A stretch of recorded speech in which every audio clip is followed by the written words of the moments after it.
The year was 1797, a time when Europe was aflame with revolutionary fervor and England stood as a bastion against the tide of change sweeping across the continent. The French Revolution had not only toppled the monarchy, but also unleashed a wave of republican ideals that threatened the traditional order. England, with its entrenched monarchy and conservative institutions, became a natural enemy of the new French Republic. The animosity between the two nations was palpable, fueled by years of war and political rivalry. Yet, few could have predicted that the conflict would lead to an audacious attempt to invade England, an event that would become the last time foreign forces set foot on its soil. The roots of this invasion lay in the ambitious plans of the French Directory, the governing body of France at the time. Eager to destabilize England and disrupt its war efforts, the French devised a multi-pronged strategy. They aimed to support Irish rebellion against British rule, foment unrest within England, and, if possible, strike directly at the English heartland. It was a bold plan, one that required careful coordination and the element of surprise. The invasion of Wales, a seemingly unlikely target, became a critical component of this broader strategy. The man chosen to lead this expedition was General Lazare Hoche, a seasoned military commander with a reputation for audacity. Hoche had proven himself in the brutal campaigns of the French Revolution, and his leadership was seen as crucial to the success of the mission.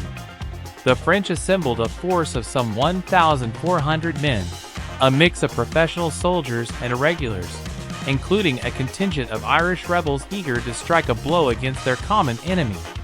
This eclectic army was supported by a small fleet of ships tasked with transporting the troops across the Channel and ensuring their safe landing on English soil. The target of the invasion was Fishguard, a small coastal town in Wales. Its location made it an attractive target, close enough to Ireland to facilitate support from Irish rebels, and far enough from England's major population centers to avoid immediate resistance. Moreover, the French believed that the local population, many of whom were discontented with English rule, might rise up in support of the invaders. This assumption, as events would later reveal, proved to be a critical miscalculation.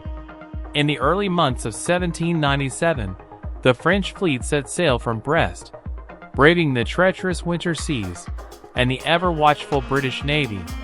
The journey was fraught with difficulties, from adverse weather conditions to internal disputes among the French officers.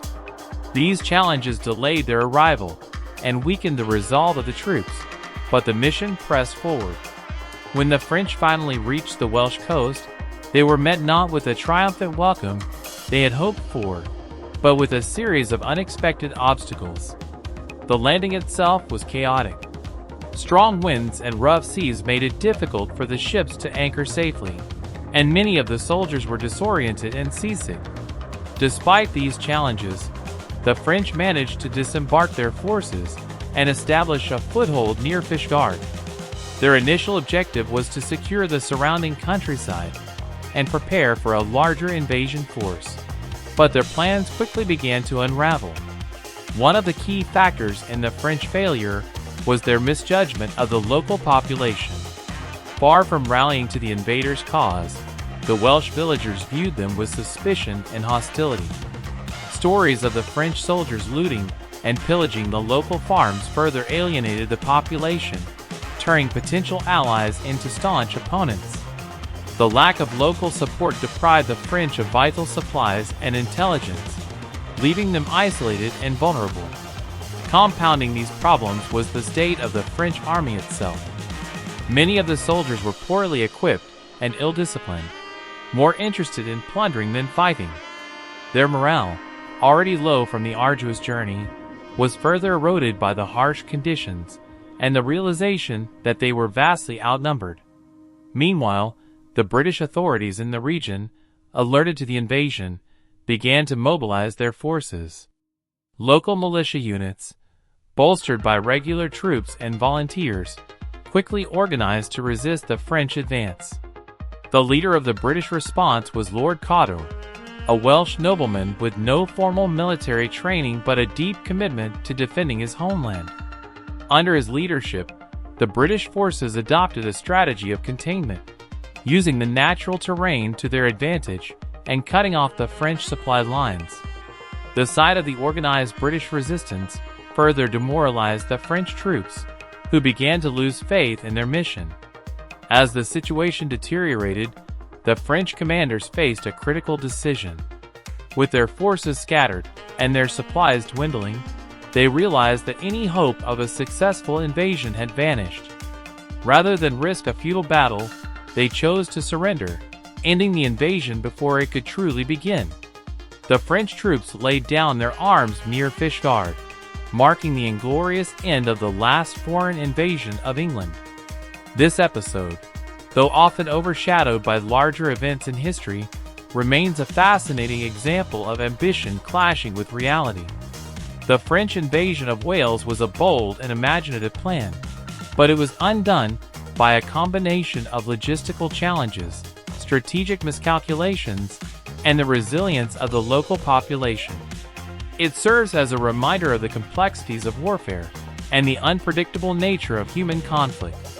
The prelude to the invasion was a tale of high stakes and grand ambitions, set against the backdrop of a turbulent era.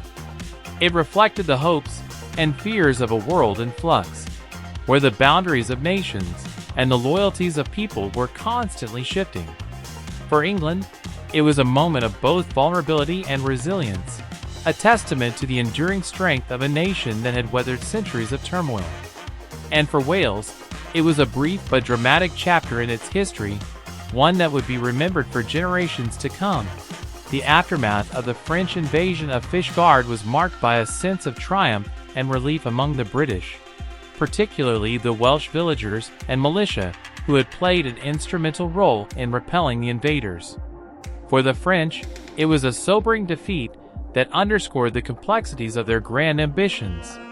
The events that unfolded in those few days became a defining moment in the history of both nations, leaving a legacy that would resonate for generations. The French invasion force had landed near the small Welsh town of Fishguard under the cover of poor weather and rough seas. Though initially disorganized from the tumultuous journey, the French soldiers began moving inland. Their objective was to secure a strategic foothold, disrupt local defenses, and create a staging ground for further reinforcements. The landing, though chaotic, had provided them a brief window of opportunity to act before the British could fully mobilize. However, from the moment the French troops touched Welsh soil, their plans began to unravel. The first night after their landing, the French soldiers set up camp near the village of Trehowl. Here, the realities of their situation became painfully evident. The troops, many of whom were ill-equipped and poorly disciplined, showed little enthusiasm for the campaign. They raided nearby farms and homes for food and drink, their actions quickly alienating the local Welsh population. Reports of drunken French soldiers staggering through the countryside reached local authorities by morning, and the invaders' lack of control began to sow doubt even among their own ranks. Word of the French landing spread rapidly. In Fishguard and the surrounding areas, alarm bells were sounded, and local militias began to gather. Ordinary villagers, many of whom had never seen battle, prepared to defend their homes with whatever weapons they could muster. Among the defenders was a formidable figure named Jemima Nicholas, a local cobbler who armed herself with a pitchfork and rallied her fellow townsfolk to resist the invaders. Though her role in the conflict would later be embellished into legend, her courage and determination symbolized the resolve of the Welsh people to stand against the French. As the French troops pushed further inland, they encountered their first organized resistance. Lord Cotterell, the leader of the local militia, had arrived with a small but determined force of volunteers and regular soldiers. His strategy was simple but effective: contain the French advance and prevent them from establishing control over key areas. Using the rugged Welsh terrain to their advantage, the British forces harried the invaders, disrupting their movements and creating confusion within their ranks. The French commanders, faced with mounting challenges, attempted to regroup and rally their troops. Their initial optimism began to fade as it became clear that the local population was not rising in support as they had hoped. Instead, the Welsh villagers were actively aiding the British forces, providing intelligence on French movements and sabotaging their efforts. The French soldiers, many of whom were already demoralized, found themselves cut off from supplies and surrounded by a hostile population. The decisive moment came when the British forces, under Lord Cotter's leadership, confronted the French near the town of Goodwick. The British troops, though outnumbered, were well organized and motivated. They set up defensive positions and prepared for a possible French attack. The French, on the other hand, were in disarray. Their lack of discipline and poor coordination left them vulnerable, and their officers struggled to impose order. Meanwhile, the sight of the British forces, bolstered by local militia and volunteers, had a demoralizing effect on the French troops. As tensions mounted, a series of skirmishes broke out between the two sides. The French, though initially aggressive, found themselves unable to break through the British lines. The rugged terrain and the determination of the defenders created a formidable obstacle. Each attempt to advance was met with fierce resistance, and the French soldiers, already exhausted and poorly supplied, began to lose heart. Adding to their woes was the psychological impact of the villagers' resistance. In one particularly memorable incident, a group of Welsh women dressed in traditional red shawls and tall black hats was mistaken by the French for British soldiers. The sight of what appeared to be reinforcements arriving further demoralized the French troops, who believed they were facing a much larger force than they actually were. This moment, later immortalized in local folklore, highlighted the ingenuity and spirit of the Welsh defenders. As night fell, the French commanders held a desperate council of war.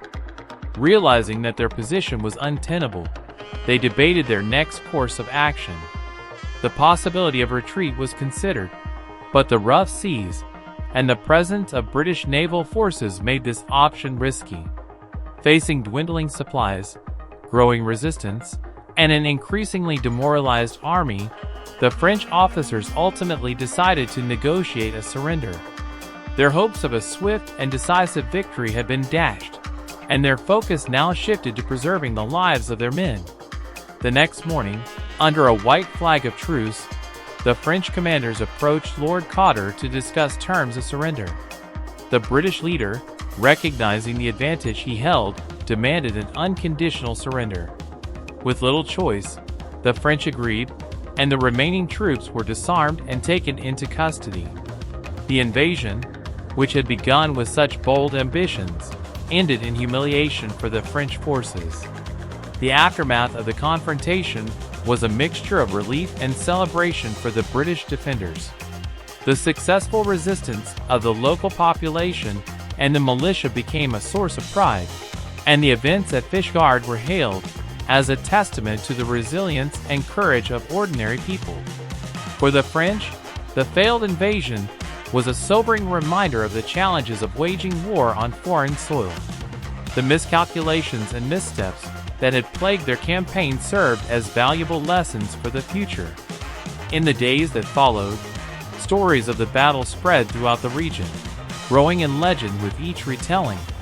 The bravery of individuals like Jemima Nicholas became the stuff of folklore, and the image of Welsh women in their red shawls striking fear into the French invaders became a cherished symbol of national pride.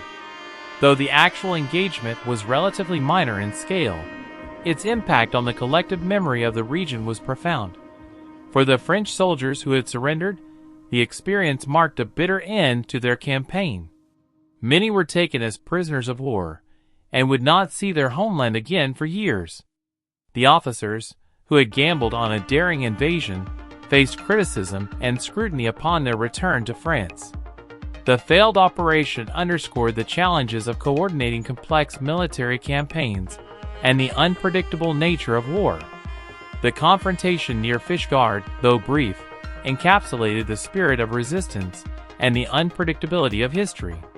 It was a moment when ordinary people rose to the occasion, when a small community stood firm against a foreign invader, and when the outcome of a battle hinged as much on morale and ingenuity as on military might. The last invasion of England, as it came to be known, was not just a clash of armies, but a testament to the strength of a nation and its people in the face of adversity. The aftermath of the French invasion of Fishguard was marked by a sense of triumph and relief among the British, particularly the Welsh villagers and militia who had played an instrumental role in repelling the invaders. For the French, it was a sobering defeat that underscored the complexities of their grand ambitions. The events that unfolded in those few days became a defining moment in the history of both nations, leaving a legacy that would resonate for generations. In the immediate aftermath, the captured French soldiers were marched into captivity under the watchful eyes of the British militia. The sight of bedraggled and demoralized troops paraded through the countryside became a vivid reminder of the failed invasion. The local population, who had witnessed the chaos and uncertainty of the conflict, celebrated their victory with a mix of relief and pride. News of the surrender spread quickly, and the event was heralded as a significant victory against a powerful enemy. For the French prisoners, their treatment was surprisingly humane. Though they had arrived as invaders, they were not subjected to harsh punishment or mistreatment. Instead, they were housed in makeshift camps and provided with food and medical care. This treatment reflected the broader British policy of handling prisoners of war with a degree of civility, a practice that contrasted sharply with the brutality often seen in other theaters of the Napoleonic Wars. Many of the French soldiers, weary from their ordeal, expressed gratitude for the kindness shown to them, even in defeat. The failure of the invasion had far-reaching implications for the French Republic. The ambitious plan to destabilize Britain by striking at its heartland and supporting Irish rebellion had been a bold gamble, but its execution revealed significant flaws in French military strategy. The lack of proper planning, the overestimation of local support, and the failure to account for logistical challenges all contributed to the disaster. The Directory, already facing internal dissent and external pressures, found itself under scrutiny for the debacle. Questions were raised about the competence of the officers involved and the wisdom of such a risky operation. In Britain, the successful defense of Fishguard was seen as a validation of the nation's resolve and resilience. The event became a source of patriotic pride, symbolizing the ability of ordinary citizens to stand against foreign aggression. For the Welsh, in particular, the victory held a special significance. It was a moment when their unique identity and culture were celebrated, and their role in defending the British Isles was recognized. Over time, the story of Fishguard became a cherished part of Welsh folklore, with figures like Jemima Nicholas elevated to legendary status. The British government, recognizing the symbolic importance of the victory, sought to capitalize on the event to bolster national morale. Propaganda celebrating the resistance at Fishguard was disseminated across the country, emphasizing the unity and determination of the British people. The narrative of a small, rural community standing up to a well-equipped foreign army resonated deeply, reinforcing the image of Britain as an indomitable force in the face of adversity. However, the invasion also revealed vulnerabilities in Britain's defenses. The fact that the French had managed to land troops on British soil, even briefly, was a stark reminder of the nation's geographic exposure. While the Royal Navy's dominance had largely kept Britain secure from invasion, the Fishguard incident highlighted the importance of maintaining vigilance and readiness along the coastline.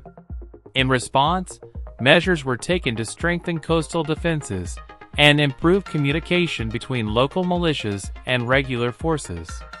These efforts would prove crucial in the years to come, as Britain continued to face the threat of French aggression during the Napoleonic Wars.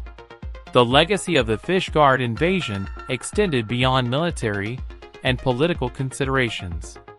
Culturally, it became a rich source of storytelling and local tradition. Over the years, the events of 1797 were retold and embellished, giving rise to a host of myths and legends. The figure of Jemima Nicholas, in particular, became a focal point of these narratives. Her bravery and determination were celebrated in poems, songs, and plays, and she came to symbolize the indomitable spirit of the Welsh people. While some of the stories surrounding her exploits were likely exaggerated, they served to inspire and unite communities in the years following the invasion. For historians, the Fishguard invasion offers a fascinating case study in the dynamics of small-scale conflict and the interplay between strategy, logistics, and human factors. It highlights the importance of local knowledge and support in military campaigns and underscores the challenges of conducting operations in hostile or unfamiliar territory. The failure of the French to secure local allies, coupled with their underestimation of the British response, proved decisive in determining the outcome of the conflict.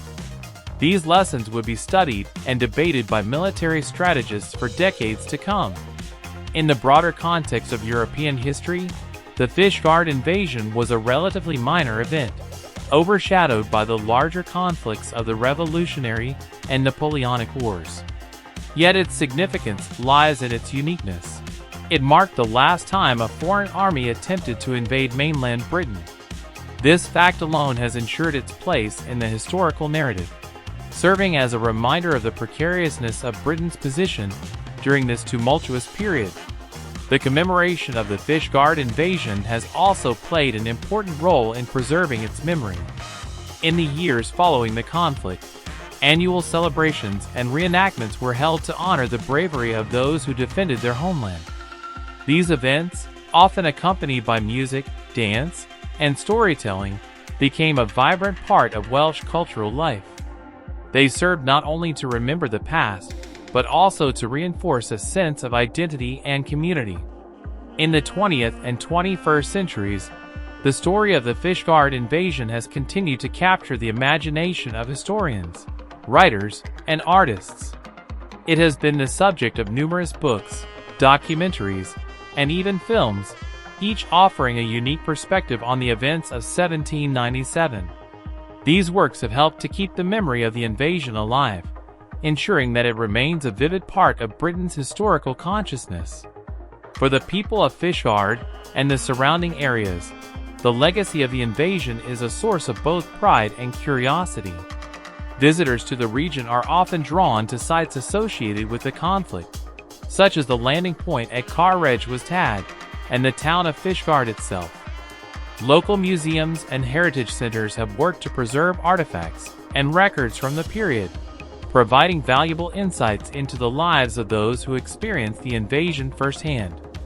In the end, the Fishguard invasion stands as a testament to the resilience of ordinary people in extraordinary circumstances. It is a story of ambition and miscalculation, courage and defiance, and the enduring power of community in the face of adversity. Though the events of 1797 may have been relatively small in scale, their impact on the collective memory of Wales and Britain as a whole has been profound. The last invasion of mainland Britain, thwarted by the determination of a small Welsh town, remains a powerful symbol of national pride and the enduring strength of a united people.